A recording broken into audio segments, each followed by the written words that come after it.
What it do? What's up, your girl G here? Welcome back to my channel. Appreciate you for tuning in. Real quick, we're gonna get into this review of Life After Lockup, or Love. Is this Love After? This is Love After Lockup. The Life After Lockup is going to come after next week's 2-hour finale. But nonetheless, y'all, this episode has some nice little juicy bits. So let's go ahead and get into it. I'm sorry if the camera or the light is a little bit darker, y'all know I record over here by my window, and today it is storming, so hopefully it's not too dark. Y'all can see me a little bit, clear enough. But nonetheless, you guys, let's just roll with it. Go ahead and hit that thumbs up button, drop down in the comments, let me know that you guys stopped by. And if you are new to your girl's channel, y'all already know what's up. Hit the subscribe button, and once again, do what? Hit the subscribe button. Okay, third time for the charm. If you didn't hear me the first 2 times, hit the subscribe button, okay? It's going to be somewhere right around there, all right? Go ahead and hit that button. It's free, okay? Okay, so let's get to it. So let's go ahead. Let's knock out the real quick ones. First up, Sharae and Anthony. Sharae, she is on Anthony's, okay? She's on his ears to make sure that he is ready to go, because first they end up for this, she's trying to make sure he's good for a job after they had to scoot boogie on home after his party, after they had lied to the family, told them that they married but really wasn't. And so the family, when they found out, was like, oh, word, we lying now? Okay. So they, skirt on home, literally making it literally at the same exact time. She run up to the door, this nigga walking. He quite literally is walking. Like, bro, why are you acting like you ain't got somewhere to be on time? And he just straight up walking.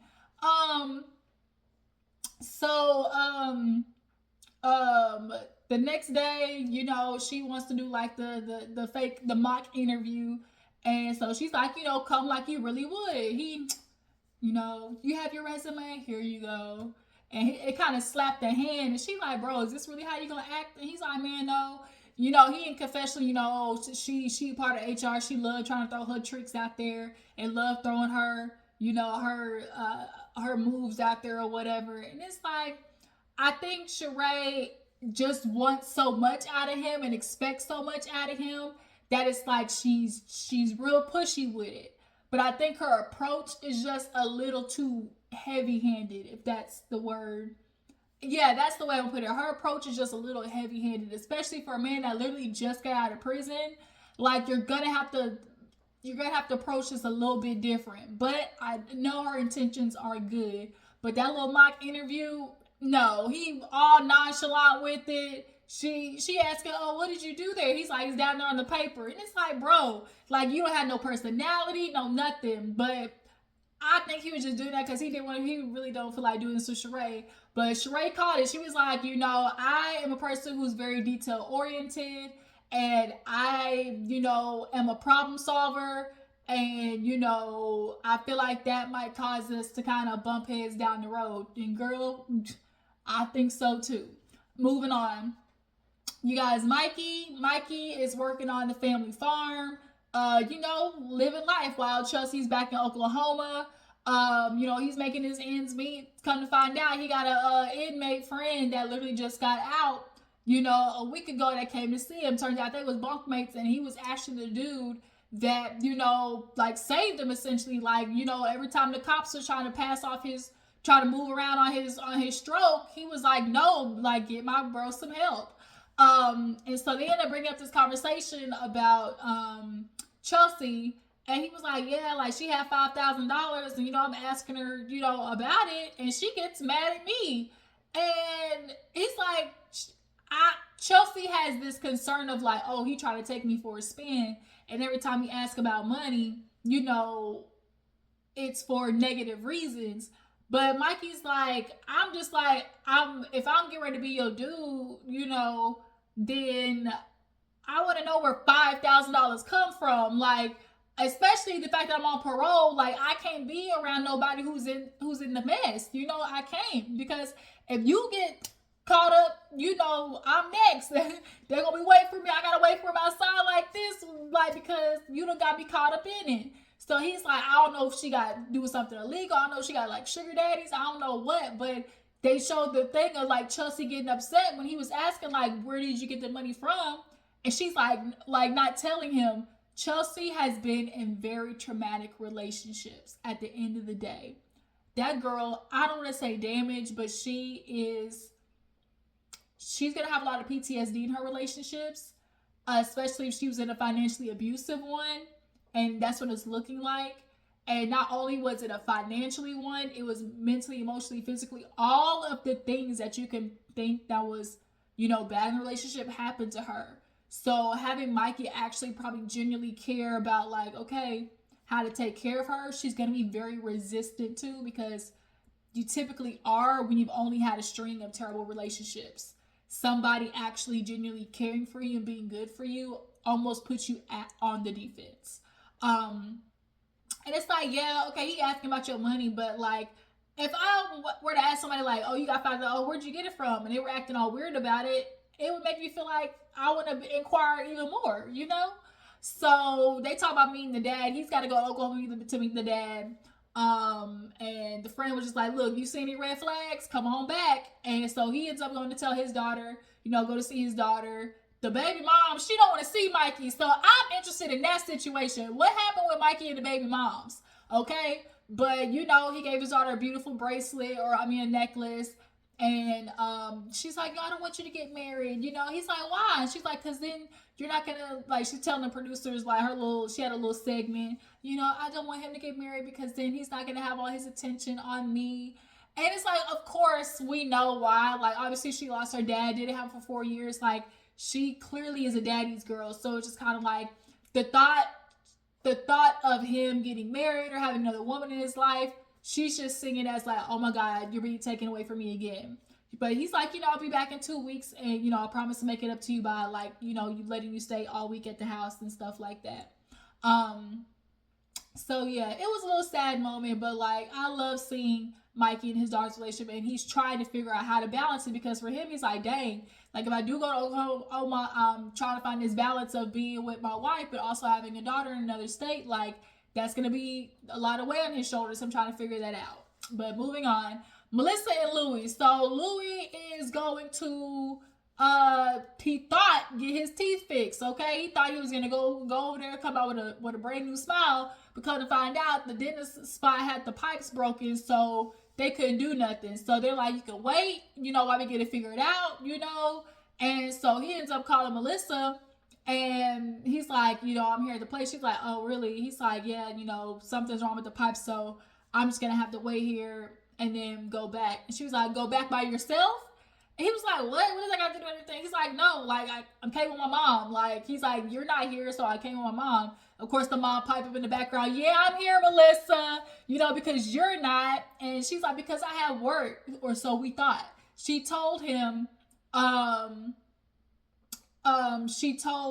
that she actually had work, but turns out she didn't, y'all. She didn't.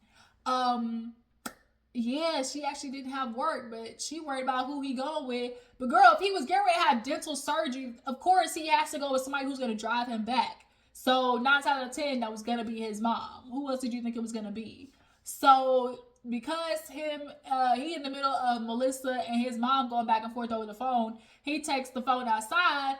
And he's like, yo, like, what's going on? And he's like, you lied to me.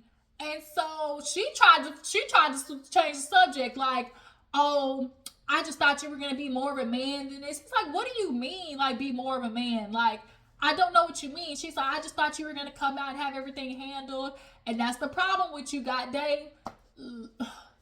You birds that be trying to get these dudes out of prison, y'all have this mindset of everything's this fairy tale. He comes out and everything's going to go right. He's going to get a job. He's going to take care of me and my child. If you have a child, like, y'all don't think about the realistic logistics of everything. And not only that, just the human part of it, from a person coming out of prison, being institutionalized to the free world, having to figure out how phones work again. If you're a person who hasn't done, like, how phones work, how bank accounts work, like Louie's doing, like, trying to figure it out.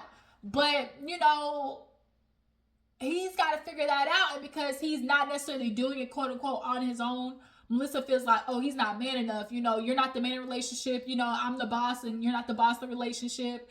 And he was like, whoa, wait a minute. No, let's get back to, you want to bring that up, but let's get back to the issue. You lied. Like, how, if I lied to you and told you I had work, but I really didn't, we know Melissa would be batshit crazy if that happened. So I think the problem is now, Melissa, you're having buyer's remorse. Sorry. Your family tried to tell you, but you were stuck on this. Oh, Louie, the hot guy from high school. I'm gonna have him, and we go back to the high school reunion. Everybody's gonna see me with hot Louie on my arm. That's what you wanted, but you forgot that Louie was a convict. Louie was an addict. Louie was a mama's boy. You forgot to throw that in there, okay? So now that your reality's kicking in, now you're having buyer's remorse, and you're taking it out on him when you're really mad at yourself. So now Melissa wants to be like, oh, I just feel like we should take a pause. He's like, pause? So are you breaking up with me? And she's like, no, I just need some time to think a little bit, because I'm just feeling like, the boss in the relationship, whatever. And so he was like, I think she mentioned something about refunding or revoking the money for the teeth or whatever, or something like that, because she does everything. He's like, oh, you want me to be the boss? Click, hung up on that bitch. So then he go back in there and tell the mom about everything. So the mom's like, oh, really? Sound like she breaking up with you. Okay. She go to the girl over there behind the counter. Was like, you single? Yes, ma'am. Come meet my son, Louie. Louie makes her coffee even though she don't drink it. So he take her outside. Louie, this is so bad. He talked about how his girl put him on pause. But then was like, oh, if you're single, let me take you out on a date. She was like, I'll consider it. He's like, yeah, I'll give you my number and let me know. She was like, Louie, I don't think that's how you want to ask somebody on a date. Literally just talking about how you have a girlfriend that you're in a long distance relationship with. Yes, granted, she said pause, but that's a mess. Like, that's a mess. Louie, I think, is trying everything he can. And like he told his mom, it seems like everybody else is congratulating me and telling me I'm doing a good job but her. And that's because she's too much in a rush. She's not letting it be. Sorry, I have to fix something. Like, the process, it's going to take time for him to become the quote-unquote man that you're expecting him to be. He wasn't going to be that the minute he got out of jail. So, girl, Melissa, that's on you. You should have limited your expectations. You can't be mad at Louie for that. So, moving on. Brittney and Andy, y'all. Brittney, you old pug face looking ass. I swear to God, y'all. Brittney and her lying, quicksand face looking ass. I swear, this girl had the nerve to be outside. So I'm like, can I see your phone? Can I see your phone? Can I see your phone? Andy, it's like, I'm not finna do this. If you leaving, not gonna be at this house, and bitch, neither am I. He start packing his stuff up and putting it in the car, and the person's like, but don't you love her? He's like, yeah, I love her, but at the end of the day, like, I'm not doing this like I'm being played with. No, the only reason I got this house, like, was to be here for her. And so he sees her, and because she can't get no phone from nobody else, she's like, can I borrow your phone? And he's like, for what? Like, where's your phone? And she's like, I left it in your car. So he's like, well, your daughter was calling you, that would explain it. So she calls her daughter to be like, hey, can you tell Granny to come pick me up? And she's like, wow, what's going on? And she was like, nothing, just tell Granny to pick me up over there by the church. And so he gets his phone back, and she walks over there, across the street. And she's acting like, oh my God, he's such a liar. He lied to me about the money. He lied to me about, the stuff that he was going to do. And, I called it out. And every time he gets caught in the lie, he lies again. I'm just confused as to what lie you necessarily caught him in. Bitch, you thought you were going to come out to $1,200 in a car. Like, in her mind, she was thinking like, oh, he was going to have the car wait for her. He was going to have the $1,200. Girl, you thought you found somebody to scam completely and fully. And because Andy didn't give you all that shit up front, now all of a sudden it's, oh, he's a liar. Girl, shut up. You hustled backwards because you mad at yourself because, like she said, I ain't got nowhere to go. I ain't got no plan B. You found you a goddamn duck and you played him, but also played yourself. Okay, that's really what happened. So now you mad, but then try to put it on him as the reason why he all this bad shit, but yet you still got money from him. You still got five. You made sure to get that $500 from him before you left. He all these bad things, but he gave you money though. Girl, shut up. So when Andy comes over there, he's like, look, it's me and you. Like, he really is trying to reason with her. He's like, look, Andy and Brittney, like, trying to basically bring it back to, like, the people, like, who we used to be. Like, we used to talk, girl, like, Andy and Brittney, like, what is it that you need me to do? I can do for you. She's like, nothing. You know, I just don't even want to be around you. Like, she over there about producer. I just can't She's like, she literally despises looking at his face, for real. And so Andy's like, because his ex was an addict, anytime it's like there is such a frantic, you know, I gotta go, is because they want to get high. And he's like, you know, although she doing me dirty, like, I still care about her and her family. You know, I think for him, it's like, I just gave this bitch $500, and if she gonna use an overdose or something happen, like, he gonna feel some type of way. But Eddie, that's a guilt that's not even on you, for real. Like, but she's trying to flip it and turn it like, oh, I finally stood up for myself, and I'm just so proud of myself, you know, because before I would have just done anything to go use, but that's not what I'm doing. You know, before I just let men take advantage of me in the past, and I didn't let that happen this time. I'm like, girl, Brittney, shut up. Shut up. You played Andy, but you played yourself in the process. And that's why you walking away mad at yourself, but trying to project it onto Andy. Andy, your family gonna tell you I told you so. They really are. Moving on. Bree and Kerok, y'all. Kerok laying down in the bed talking to his goddaughter. Bree come in with the laundry. Because Bree was taking money to Kerok's goddaughter, you know, while he was locked up, you know, they have developed a relationship. And, you know, he's talking to the girl on the phone that is the baby's mother or whatever. And Bree's like, oh my God, wouldn't he be such a cute dad? You know, she's like, I know, Bree, I don't want babies right now, but how can you not see him and think he's like, you don't want to be a dad? So he hangs up, and she's like, don't that make you want a kid?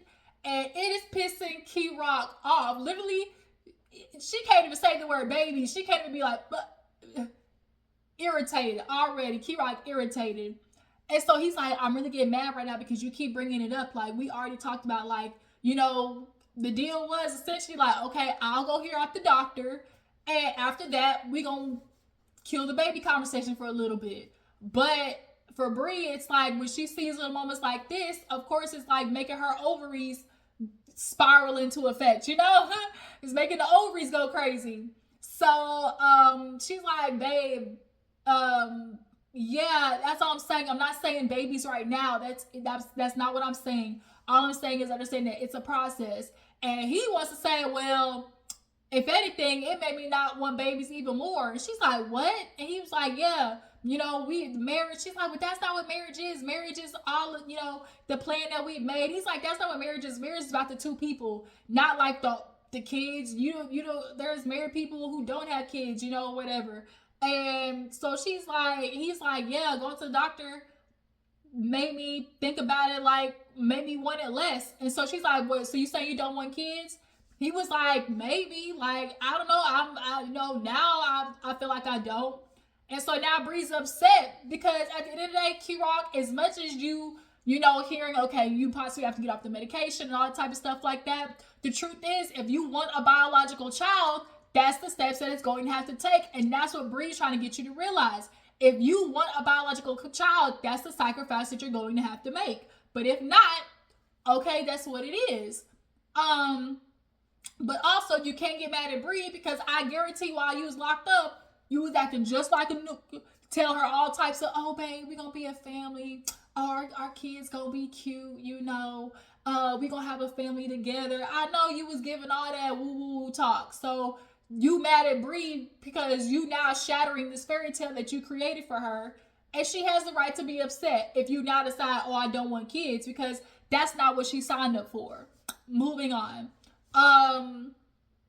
Who else do we got? We have I think that's everybody. Oh, and last but not least, y'all, Red and Joy. Y'all, Red and Joy leave the mama's house or whatever, and they on the way to the hotel. And now all of a sudden, Red wants to start being honest, and he's like, man, because she starts bringing up everything about how, she's upset that, like, why did the family have to be the one to tell him about these extra birds that you got, spending money, that you had sending you money and stuff or whatever. He's like, man, I'm not gonna lie, like, I got a couple of pictures. And she's like, pictures, like, they probably naked. He's like, no, they not naked, but some of them is my friends. She's like, bro, you a lie. You a motherfucking lie. Don't try to play me right now, Red, because Red definitely is playing and Joy's onto his ass. And he see at the end of the episode that, yeah, she is.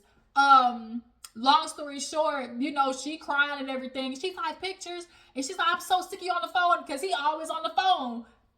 Reason why he on the phone, because he's messaging, his bestie. That little trash ass looking white girl. She's like, and every time I try to talk to you on that damn phone, and he's like, I ain't being honest to you, She's like, now you are. He's like, well, I was gonna tell you. I was gonna mention. No, you wasn't. No, you wasn't, Red. Shut up. So they get to the hotel, and she's upset, obviously. So I guess they wake up, it's the next day, and now he start pulling out this damn booklet of pictures of all the brides that he's, I guess, talking to, messaging, whatever. First of all, these bitches ain't sending no pictures unless they is interested. And then that's what Joy was getting at, which was, yo, like, you talking about they just your friends, but no, they not. Like, you telling me that, but these women are sending you money unless you tell them things, and that's the real deal. So that's really what it is. That, like, for real. These women obviously clearly think that they're interacting with you in a romantical way. So, yeah, when Joy left his ass in the car, she's like, I don't even want to look at you right now. She go to the hotel. She's like, I didn't even sleep good at all. I got all this on my brain, How did we get here? This wasn't how it was supposed to go. She mad at him. And he's like, babe, you want to be mad at me, but you do, you was doing your thing, I was doing mine, whatever. And so he go outside and basically was like, I'm going to go get a cigarette, because he keep texting on the phone. She's like, see, you hop on your phone again. She upset. He go outside saying, I'm going to smoke a cigarette. But really he was going downstairs to go see his bestie. And so she stays upstairs looking at this damn booklet, pissed off. And she's like, I'm not stupid. Like, I know, like, he's now to find out that he's lying to me, and his family had to be the one to tell me, like, Red, he wants to be upset at me, and, like, yeah, I know I did my things or whatever, but, like, we decided to move on, and just because I cheated don't mean, like, what he's doing right now isn't wrong and that I shouldn't be mad about it. Absolutely, I agree. But you heifers that want to date these jailbirds, y'all gotta stop playing yourself. Because this is the reality of dating these jailbirds. For real.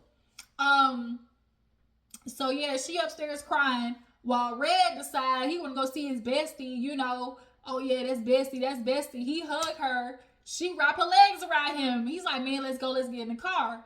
And so she's like, really, she ain't gonna be mad? He's like, I don't give a damn. So she drive off with her little goddamn tattooed face looking ass.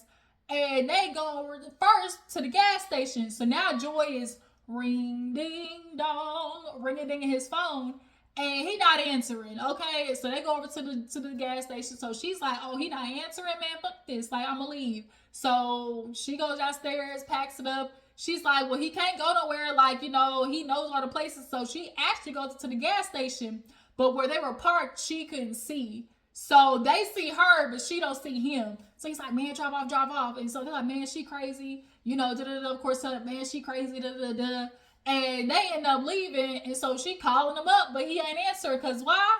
He over there knocking boots with old girl, probably at some Motel 6.